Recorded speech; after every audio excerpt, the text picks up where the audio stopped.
আসসালামু আলাইকুম ভিউয়ার্স, কেমন আছেন সবাই? আশা করি সবাই ভালো আছেন। আজকে আমি আপনাদের সাথে শেয়ার করব পুডিং রেসিপি। তাহলে চলুন, প্রথমে আমি এখানে 1 লিটার দুধ নিয়েছি। আমি 1 লিটার দুধ জাল করে এখানে হাফ লিটার করে নিব।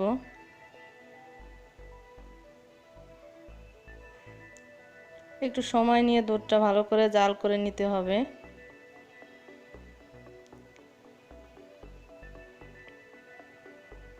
দেখতে পাচ্ছেন দুধটা আমি জাল করে ঘন করে নিয়েছি। এখানে এখন হাফ লিটার দুধ আছে।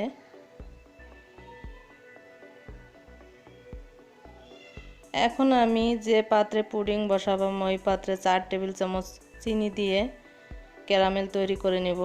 চুলার আঁচটা লোতে রেখে আমি ক্যারামেলটা তৈরি করে নেব।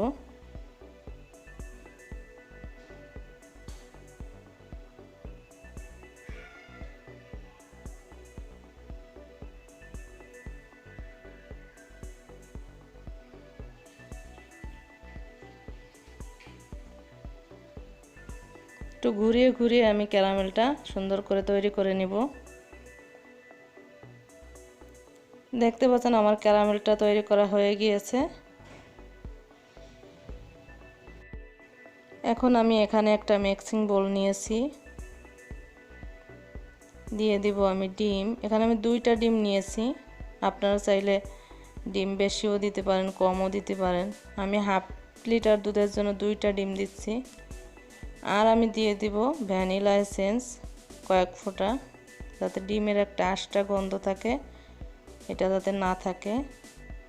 এখন একটা হ্যান্ড উইক্স দিয়ে আমি ভালো করে মিশিয়ে নেব। আর এখানে দিয়ে দিচ্ছি আমি হাফ কাপের থেকে একটু কম চিনি, দিয়ে ভালো করে মিশিয়ে নিয়ে দিয়ে দেব এখানে সামান্য একটু লবণ। লবণ দিয়ে ভালো করে আমি ডিমের মিশ্রণটা মিশিয়ে নিব যাতে চিনিটা গলে যায়। এখন আমি যে জাল করে রেখেছিলাম দুধ, এই দুধটা আমি ডিমের ভিতরে দিয়ে দিব।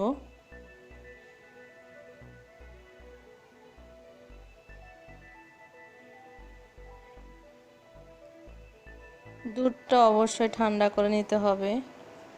দিয়ে আমি ভালো করে মিশিয়ে নিব।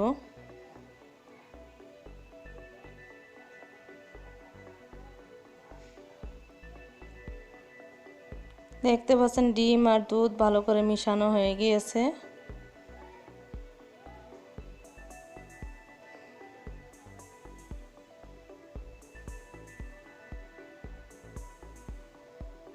এখন আমি পুডিংয়ের যে পাত্রে আমি পুডিং বসাবো সেই পাত্রটা নিয়ে একটা ছাঁকনির সাহায্যে আমি দুধটা ছেঁকে নিব, যাতে ভিতরে কোনো লাম্পস না থাকে।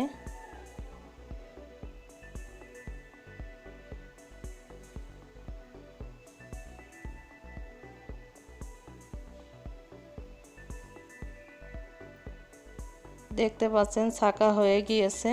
এখন আমি চুলায় একটি পাতিল বসিয়ে দিয়ে দেব পানি।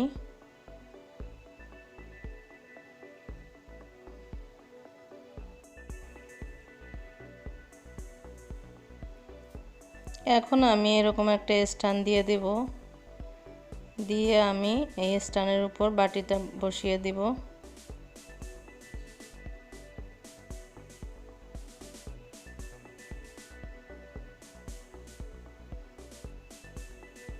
এখন আমি একটা ঢাকনা দিয়ে ঢেকে দিব বাটিটা। এখন আমি একটা ঢাকনা দিয়ে ঢেকে 20 থেকে 25 মিনিট অপেক্ষা করব। পুডিংটা আমি সুন্দর করে ভাপিয়ে নিব। দেখতে পাচ্ছেন 20 থেকে 25 মিনিট পরে আমি ফিরে আসলাম। আমার পুডিংটা তৈরি করতে প্রায় 20 মিনিট সময় লেগেছে। এখন আমি পুডিংটা চুলা থেকে নামিয়ে নিয়ে একটু ঠান্ডা করে নর্মাল ফ্রিজে 2 থেকে 3 ঘন্টার জন্য রেখে দেব।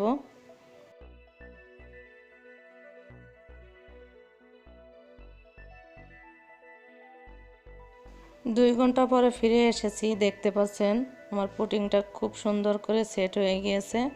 এখন আমি একটা ছুরির সাহায্যে চারপাশটা একটু ছাড়িয়ে নিব,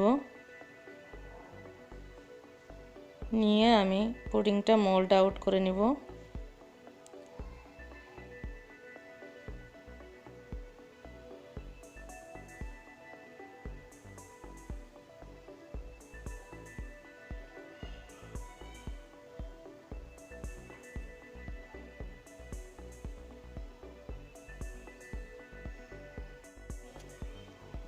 পুডিংটা এখন আমি মোল্ড আউট করে নিয়েছি। দেখতে পাচ্ছেন কত সুন্দর হয়েছে পুডিংটা। আমি এখন আপনাদেরকে কেটে দেখাচ্ছি।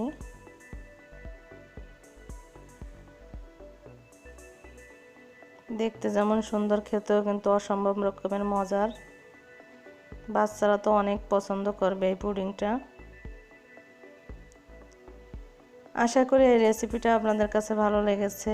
আর যদি ভালো লেগে থাকে তাহলে আমার চ্যানেলটি লাইক, কমেন্ট, শেয়ার এবং সাবস্ক্রাইব করতে ভুলবেন না।